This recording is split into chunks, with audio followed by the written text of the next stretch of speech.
नमस्कार। आकाशवाणी से प्रस्तुत है समाचार प्रभात।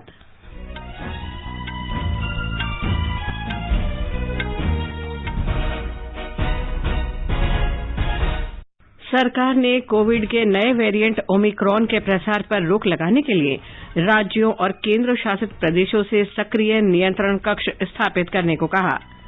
प्रधानमंत्री नरेंद्र मोदी कल वाराणसी में कई विकास परियोजनाओं का शुभारंभ करेंगे। मतदाता सूची को आधार से जोड़ने के लिए संसद ने चुनाव कानून संशोधन विधेयक पारित किया।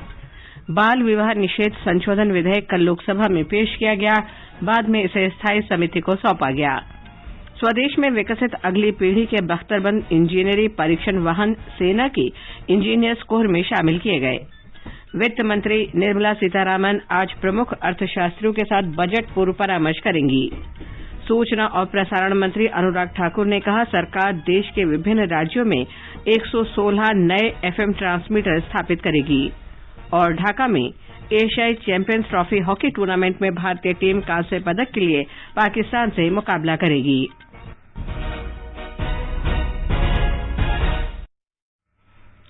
समाचार प्रभात में फरहत नाज के साथ मैं लवलीन निगम। देश कोविड टीकाकरण अभियान के अंतर्गत 150 करोड़ टीके लगाने की दिशा में निरंतर आगे बढ़ रहा है। कोरोना वायरस का नया वेरिएंट मिलने से चिंताएं बढ़ी हैं। आपसे हमारी अपील है कि यथाशीघ्र दोनों टीके लगवाएं और अन्य लोगों को भी टीके लगवाने के लिए प्रेरित करें। कृपया 3 सरल उपायों का अवश्य पालन करें। मास्क लगाएं, 2 गज की सुरक्षित दूरी बनाए रखें, हाथ और चेहरा साफ रखें। कोविड से संबंधित किसी भी जानकारी और मार्गदर्शन के लिए राष्ट्रीय हेल्पलाइन नंबर 011-2397-8046 और 1075 पर संपर्क करें। देश के 75वें स्वतंत्रता दिवस समारोह के उपलक्ष्य में आजादी का अमृत महोत्सव के अंतर्गत सरकार अनेक गतिविधियों का आयोजन कर रही है। इस अवसर को जन उत्सव के रूप में मनाते हुए आकाशवाणी समाचार ने स्वतंत्रता संग्राम और उसके गौरवशाली इतिहास पर विशेष प्रश्नोत्तरी कार्यक्रम शुरू किया है। प्रत्येक सोमवार और मंगलवार को समाचार प्रभात में प्रसारित होने वाला ये क्विज 15 अगस्त 2022 तक जारी रहेगा। भारतीय डाक विभाग अमृत महोत्सव क्विज में आकाशवाणी समाचार के साथ सहयोगी के रूप में शामिल है।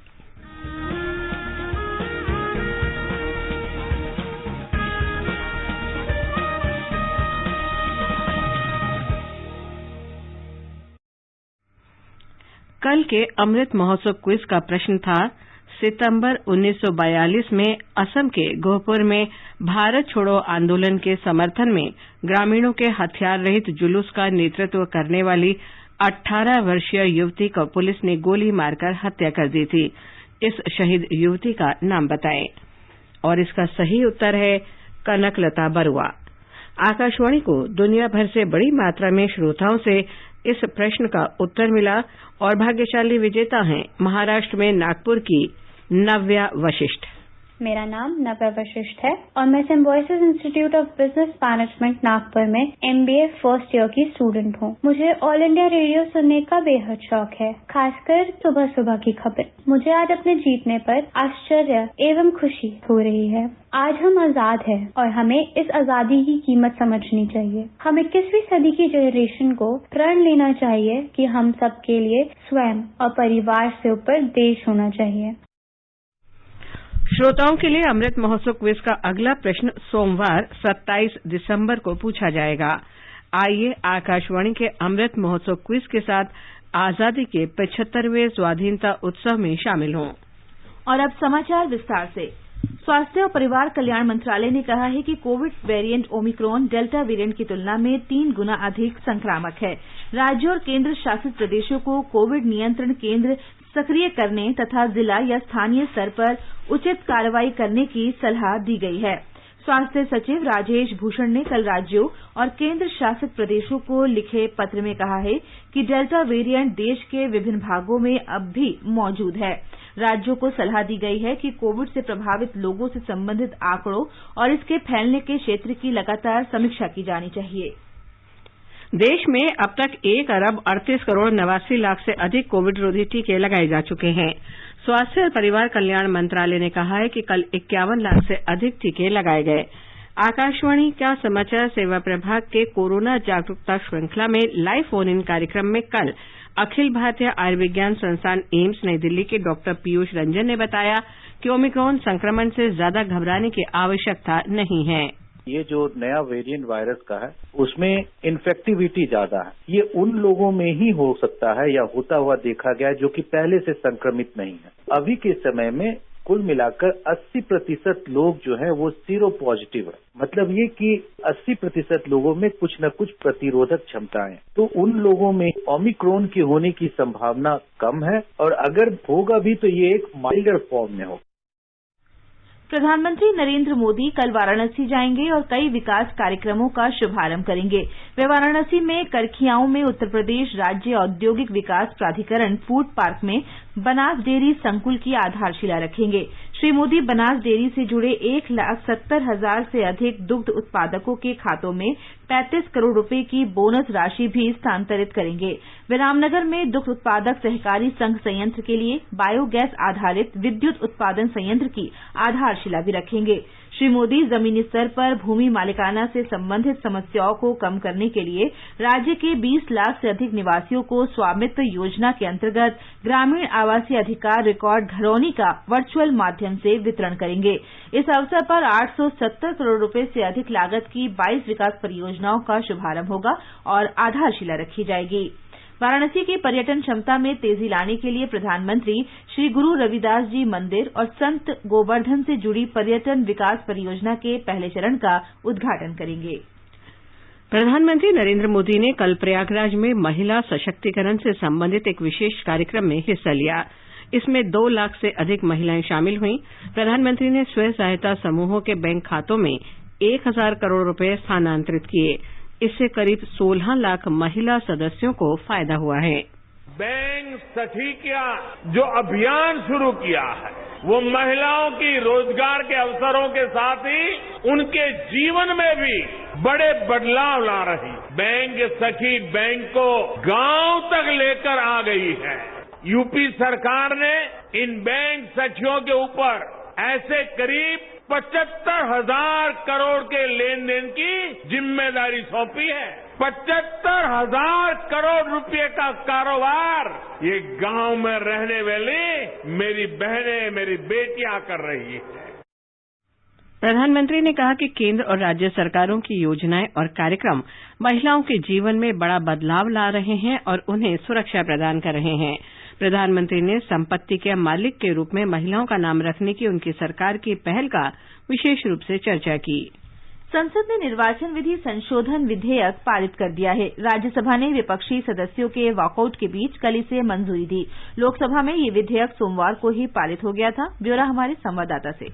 इस विधेयक का मुख्य उद्देश्य मतदाता सूची से आधार संख्या को जोड़ना है ताकि विभिन्न जगहों पर एक ही मतदाता के नाम की पुनरावृत्ति न हो और मतदाता सूची में पारदर्शिता रहे। इसके अलावा जहां पहले मतदाता सूची में पंजीकरण के लिए 1 वर्ष में केवल 1 जनवरी की तिथि निर्धारित थी, वही अब 18 वर्ष की आयु पूरी करने वाले युवाओं को साल भर में मतदाता का दर्जा प्राप्त करने के 4 अवसर मिल सकेंगे। वे अब 1 जनवरी, 1 अप्रैल, 1 जुलाई तथा 1 अक्टूबर को भी अपना नाम मतदाता सूची में जुड़वा सकेंगे। रमेश चंद्रा के साथ आनंद कुमार, आकाशवाणी समाचार, दिल्ली। कानून और न्याय मंत्री किरेन रिजिजू ने इस कानून को क्रांतिकारी करार दिया और इसे समय की मांग बताया। बाल विवाह निषेध संशोधन विधेयक 2021 कल लोकसभा में विपक्षी सदस्यों के विरोध के बीच पेश किया गया। विधेयक सभी धर्मों में लड़कियों के विवाह की आयु सीमा को कानूनी न्यूनतम आयु को 18 से बढ़ाकर 21 वर्ष करता है। महिला और बाल विकास मंत्री स्मृति जुबिन ईरानी ने कहा कि यह कानून विवाह में सभी धर्मों और जातियों की महिलाओं को समानता का अधिकार प्रदान करेगा। सुप्रीम कोर्ट का स्वयं मानना है कि ये एक्ट सेक्युलर एक्ट है और मुस्लिम पर्सनल लॉ की दृष्टि से भी, हिंदू मैरिज एक्ट की दृष्टि से भी सभी धर्म, सभी जाति, सभी समुदाय की महिलाओं को समानता का अधिकार विवाह की दृष्टि से मिलना चाहिए। मैं स्वयं सरकार की ओर से ये प्रस्तावना करना चाहती हूँ कि स्टैंडिंग कमेटी में इस विषय पर विस्तृत चर्चा हो। विधेयक को स्थायी समिति को भेज दिया गया है। स्वदेश में विकसित अगली पीढ़ी के बख्तरबंद इंजीनियर टोही वाहन के पहले जत्थे को कल पुणे में एक समारोह में सेना प्रमुख जनरल एमएम नरवणे की उपस्थिति में भारतीय सेना के इंजीनियर्स कोर में शामिल किया गया। इसे रक्षा अनुसंधान और विकास संगठन ने डिजाइन किया है और पुणे की मेडक आयुध factory and Bharat electronics limited द्वारा निर्मित किया गया है। ये प्रणाली भारतीय सेना की मौजूदा इंजीनियर टोही क्षमताओं को बढ़ाएगी और भविष्य के संघर्षों में मशीनीकृत संचालन में सहायक होगी। वित्त मंत्री निर्मला सीतारामन आज नई दिल्ली में प्रमुख अर्थशास्त्रियों के साथ बजट पूर्व विचार विमर्श करेंगी। वित्त मंत्रालय ने बताया है कि यह बैठक वर्चुअल रूप में आयोजित की जाएगी। आम बजट वित्त मंत्री द्वारा 1 फरवरी को संसद में पेश किया जाता है। आगे बढ़ने से पहले एक नजर मुख्य समाचारों पर। सरकार ने कोविड के नए वेरिएंट ओमिक्रॉन के प्रसार पर रोक लगाने के लिए राज्यों और केंद्र शासित प्रदेशों से सक्रिय नियंत्रण कक्ष स्थापित करने को कहा। प्रधानमंत्री नरेंद्र मोदी कल वाराणसी में कई विकास योजनाओं का शुभारंभ करेंगे। मतदाता सूची को आधार से जोड़ने के लिए संसद ने चुनाव कानून संशोधन विधेयक पारित किया। बाल विवाह निषेध संशोधन विधेयक कल लोकसभा में पेश किया गया, बाद में इसे स्थायी समिति को सौंपा गया। स्वदेश में विकसित अगली पीढ़ी के बख्तरबंद इंजीनियरी परीक्षण वाहन सेना की इंजीनियर्स कोर में शामिल किए गए। वित्त मंत्री निर्मला सीतारामन आज प्रमुख अर्थशास्त्रियों के साथ बजट पूर्व परामर्श करेंगी। सूचना और प्रसारण मंत्री अनुराग ठाकुर ने कहा, सरकार देश के विभिन्न राज्यों में 116 नए एफएम ट्रांसमीटर स्थापित करेगी और ढाका में एशियाई चैंपियंस ट्रॉफी हॉकी टूर्नामेंट में भारतीय टीम कांस्य पदक के लिए पाकिस्तान से मुकाबला करेगी। सरकार देशभर के विभिन्न राज्यों में 116 नए एफएम ट्रांसमीटर लगाने जा रही है। सूचना और प्रसारण मंत्री अनुराग ठाकुर ने कल लोकसभा में एक प्रश्न के लिखित उत्तर में ये जानकारी दी।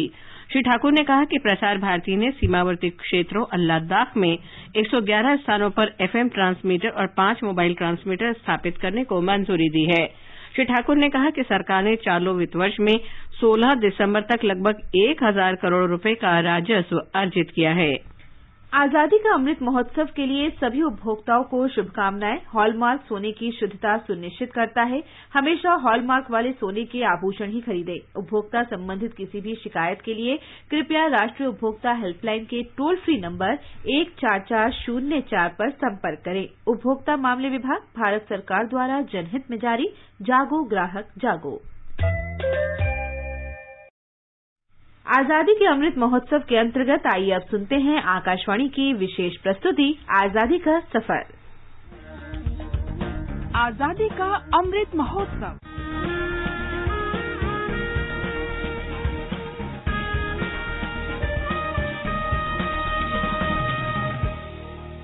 आजादी का सफर आकाशवाणी के संग एक राष्ट्र का जन्म, भारत का शानदार स्वाधीनता संघर्ष आधुनिक विश्व के महानतम संघर्षों में से एक है। आकाशवाणी से हम आपके लिए रोजाना ला रहे हैं इस शानदार संघर्ष की झलक।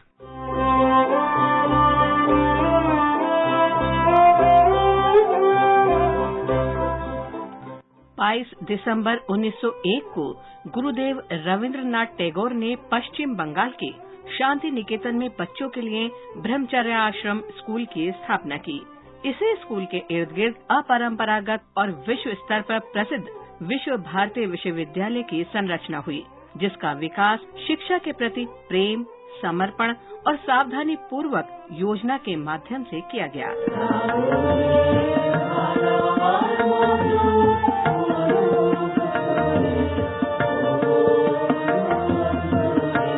रविंद्रनाथ टैगोर ने संस्था को विश्व भारती कहा, जिसका अर्थ है भारत के साथ दुनिया का मिलन।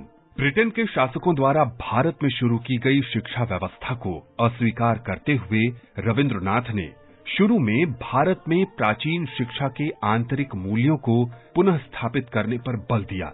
इसलिए स्कूल और उसके पाठ्यक्रम ने देश के बाकी हिस्सों में शिक्षा और शिक्षण को देखने के अंदाज में बदलाव का संकेत दिया। सादगी एक प्रमुख सिद्धांत था। पेड़ों की छाया में खुली हवा में कक्षाएं आयोजित की गईं, जहां मानव और प्रकृति ने तत्काल सामंजस्यपूर्ण संबंध में प्रवेश किया। शिक्षकों और विद्यार्थियों ने एकल अभिन्न सामाजिक सांस्कृतिक जीवन साझा किया। पाठ्यक्रम में संगीत, पेंटिंग, रंगमंच और अन्य अभिनय पद्धतियां शामिल थीं। बौद्धिक और शैक्षणिक गतिविधियों को स्वीकृत सीमाओं से परे मानव व्यक्तित्व के विविध गुणों को मजबूत करने और बनाए रखने के अवसर पैदा किए गए।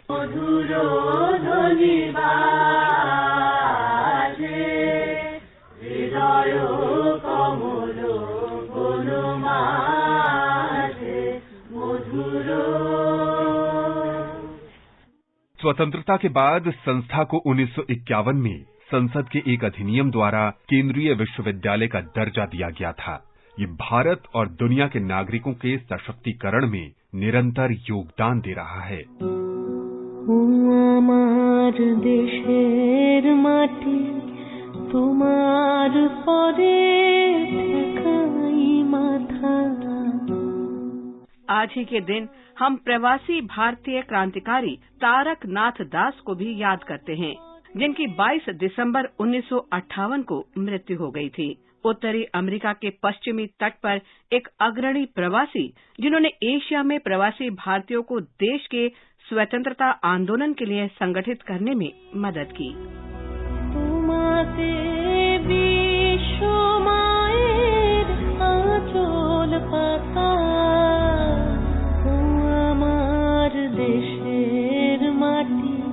तारक नाथ का जन्म 15 जून 1884 को पश्चिम बंगाल के 24 परगना जिले के कांचरापाड़ा में हुआ था। कलकत्ता में कॉलेज में भाग लेने के दौरान उन्हें एक ब्रिटिश विरोधी गुप्त संस्था में भर्ती किया गया था। 1905 तक उन्होंने अपनी पढ़ाई छोड़ दी और क्रांतिकारी संदेशों का प्रसार करना शुरू कर दिया। 1905 में वे एक साधु के वेश में जापान पहुंचने में सफल रहे। ब्रिटिश राजदूत द्वारा उसके प्रत्यर्पण का अनुरोध करने के बाद दास वहां से बच निकले और अमेरिका पहुंच गए। उन्होंने बर्कले में कैलिफोर्निया विश्वविद्यालय में दाखिला लिया, जहां उन्होंने भारतीय स्वतंत्रता आंदोलन के लिए भारतीय प्रवासियों को संगठित किया। दास ने 1908 में ब्रिटिश कोलंबिया की भारतीय प्रवासी आबादी को ब्रिटिश भारत सरकार के शोषणकारी नीतियों के बारे में शिक्षित करने के लिए फ्री हिंदुस्तान नामक एक मासिक पत्रिका शुरू की। बाद में वो गदर पार्टी के लाला हरदयाल के साथ भी जुड़े और 1914 तक कई असफल आवेदनों के बाद अमरीकी नागरिक बन गए।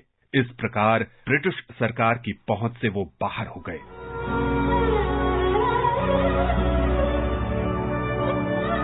उन्होंने प्रथम विश्व युद्ध की पूर्व संध्या पर जर्मनी की यात्रा की और भारत में सशस्त्र विद्रोह के लिए धन जुटाने के काम में लग गए।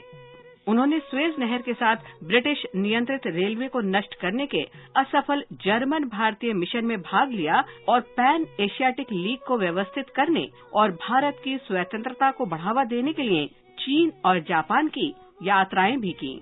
1917 में दास तटस्थता अधिनियम का उल्लंघन करने और साजिश के आरोप का सामना करने के लिए अमेरिका लौट आए। उन्हें और अन्य साजिशकर्ताओं और सैन फ्रांसिस्को में हिंदू जर्मन षड्यंत्र मामले में दोषी ठहराया गया था और दास को लिवेनवर्थ कंसास में 22 महीने की जेल की सजा सुनाई गई थी। जेल की सजा काटने के बाद दास ने क्रांतिकारी गतिविधियों को छोड़ दिया। उन्होंने अपनी पीएचडी जॉर्ज टाउन विश्वविद्यालय में विदेश सेवा के स्कूल से और अपने शेष वर्ष अमेरिका और यूरोप में अध्यापन में बिताए। दिसंबर 1958 में न्यूयॉर्क में उनका निधन हो गया।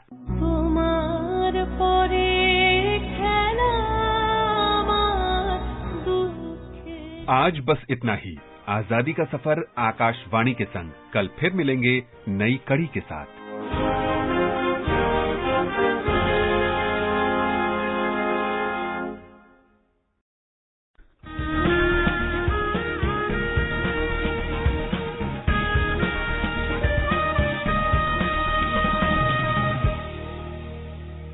स्वाधीनता संग्राम के वे निशान जो साक्षी हैं हमारे सेनानियों के संघर्ष और बलिदान के। आकाशवाणी समाचार ला रहा है विशेष श्रृंखला निशान। हर बुधवार को शाम 4:45 पर कार्यक्रम परिक्रमा में FM गोल्ड 100.1 मेगाहर्ट्ज पर।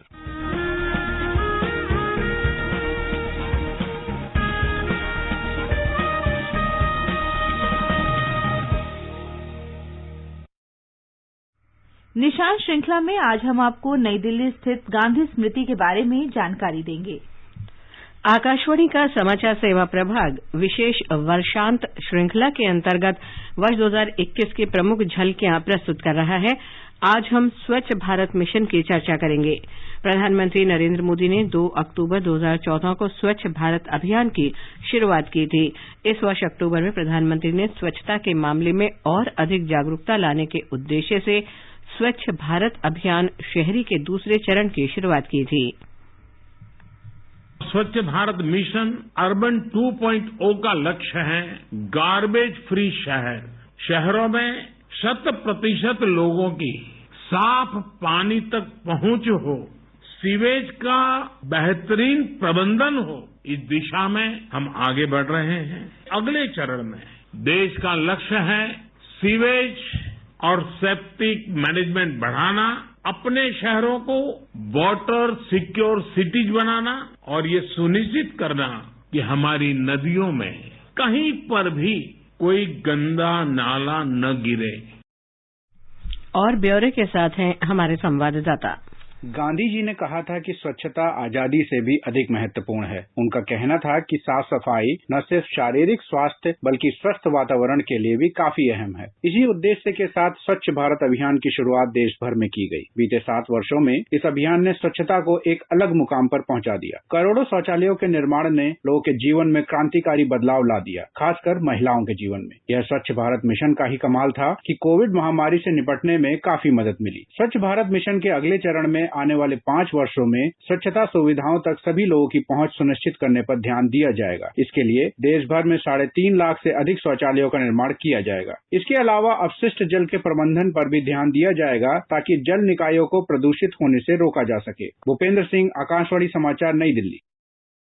ढाका में एशियाई चैंपियंस ट्रॉफी टूर्नामेंट में कांस्य पदक के लिए आज भारत का मुकाबला पाकिस्तान से होगा। ये मैच दोपहर बाद 3:30 बजे शुरू होगा। सेमीफाइनल में कल भारत जापान से 3-5 से हार गया था। जापान और दक्षिण कोरिया के बीच आज शाम 6 बजे फाइनल मैच होगा। ढाका में सैफ अंडर-19 महिला फुटबॉल चैंपियनशिप के फाइनल में आज भारत का मुकाबला मेजबान बांग्लादेश से होगा। ये मैच भारतीय समय अनुसार शाम 5:30 बजे से खेला जाएगा। वहीं भारत ने रविवार को अपने आखिरी ग्रुप मैच में नेपाल को 1-0 से हराकर फाइनल में प्रवेश किया। प्रियंका देवी ने 66वें मिनट में विजयी गोल किया। और अब एक नजर आज के मौसम पर। राष्ट्रीय राजधानी दिल्ली में हल्का कोहरा छाया रहेगा। मुंबई, चेन्नई और कोलकाता में आमतौर पर आसमान साफ रहेगा। उत्तर में श्रीनगर, मुजफ्फराबाद और गिलगित में आमतौर पर बादल छाए रहेंगे। जम्मू और लेह में आसमान साफ रहेगा। पूर्वोत्तर में गुवाहाटी, कोहिमा, इम्फाल, शिलंग, आइजोल और अगरतला में सुबह से कोहरा छाया रहेगा। बाद में आसमान साफ हो जाने का अनुमान है। हमारे फोन इन कार्यक्रम कोरोना जागरूकता श्रृंखला में आज public health foundation of India के प्रोफेसर के श्रीनाथ रेड्डी कोरोना से संबंधित प्रश्नों के उत्तर देंगे। ये कार्यक्रम FM गोल्ड चैनल और अतिरिक्त मीटरों पर रात 9:30 बजे से सुना जा सकता है। राष्ट्रपति रामनाथ कोविंद आज कोच्चि में दक्षिणी नौसेना कमान के कार्यक्रमों में हिस्सा लेंगे। वे नौसेना के क्षमता प्रदर्शन कार्यक्रम का अवलोकन करेंगे और कोच्चि शिपयार्ड की INS विक्रांत इकाई का दौरा करेंगे। ये समाचार हमारी वेबसाइट newsonair.gov.in/hindi पर भी उपलब्ध हैं। और फरहत, आप बताएं आज के समाचार पत्रों में क्या विशेष है? जी लवलीन, चुनाव सुधारों को संसद की हरी झंडी मिलने को सभी अखबारों ने प्रमुखता दिया है। दैनिक जागरण लिखता है, विपक्ष के वॉकआउट के बीच चुनाव कानून संशोधन विधेयक 2021 राज्यसभा से भी ध्वनिमत से पारित। राष्ट्रपति की मंजूरी के बाद ये लेगा कानून का रूप। राजस्थान पत्रिका की पहली खबर है, विरोध के बीच लोकसभा में बाल विवाह निषेध संशोधन बिल पास। पत्र ने आगे लिखा है, लड़कियों की शादी की उम्र 21 साल करने का विधेयक अब स्थायी समिति को। प्रधानमंत्री नरेंद्र मोदी के कल उत्तर प्रदेश के प्रयागराज में स्वयं सहायता समूहों के माध्यम से आर्थिक रूप से आत्मनिर्भर बनाने वाली महत्वाकांक्षी योजनाओं के अंतर्गत आवंटित धनराशि जारी करने को लोक सत्य ने पहली खबर बनाते हुए लिखा है कि प्रधानमंत्री ने मातृ शक्ति को दिया महिला सशक्तिकरण पैकेज। अमर उजाला ने प्रधानमंत्री के इन शब्दों को दिया है, बेटियां ही आत्मनिर्भर भारत की चैंपियन, इनके साहस को सलाम। सूचना प्रसारण मंत्रालय द्वारा खुफिया एजेंसियों के साथ एक समन्वित प्रयास में 20 यूट्यूब चैनल और 2 वेबसाइट को ब्लॉक करने का आदेश राष्ट्रीय सहारा सहित सभी अखबारों में है। पत्र लिखता है, ये भारत विरोधी दुष्प्रचार और फर्जी खबरें चला रहे थे। देश में ओमिक्रॉन के बढ़ते मामले को देखते हुए केंद्र सरकार की राज्यों के लिए चेतावनी सभी अखबारों में है। नवभारत टाइम्स की पहली खबर है, 3 गुना तेज ओमिक्रॉन, राज्यों को तुरंत वॉर रूम बनाने का अलर्ट। राष्ट्रीय गणित दिवस पर रामानुजम पुरस्कार पाने वाली देश की दूसरी महिला नीना गुप्ता की इस सलाह को दैनिक भास्कर ने पहले पन्ने पर लिया है कि सूर्य उगने से लेकर सूर्यास्त तक हर चीज में कहीं न कहीं गणित है। इससे डरे नहीं, समझें और प्रैक्टिस करें, गणित से प्यार हो जाएगा। और अंत में मुख्य समाचार एक बार फिर। सरकार ने कोविड के नए वेरिएंट ओमिक्रॉन के प्रसार पर रोक लगाने के लिए राज्यों और केंद्र शासित प्रदेशों से सक्रिय नियंत्रण कक्ष स्थापित करने को कहा। प्रधानमंत्री नरेंद्र मोदी कल वाराणसी में कई विकास योजनाओं का शुभारंभ करेंगे। मतदाता सूची को आधार से जोड़ने के लिए संसद ने चुनाव कानून संशोधन विधेयक पारित किया।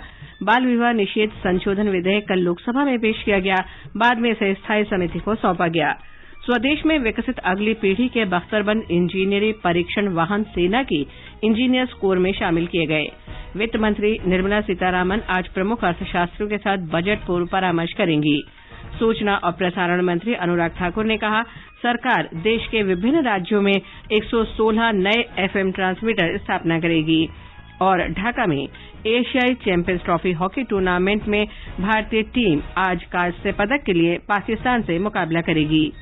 इसके साथ ही समाचार प्रभात का ये अंक समाप्त हुआ। नमस्कार।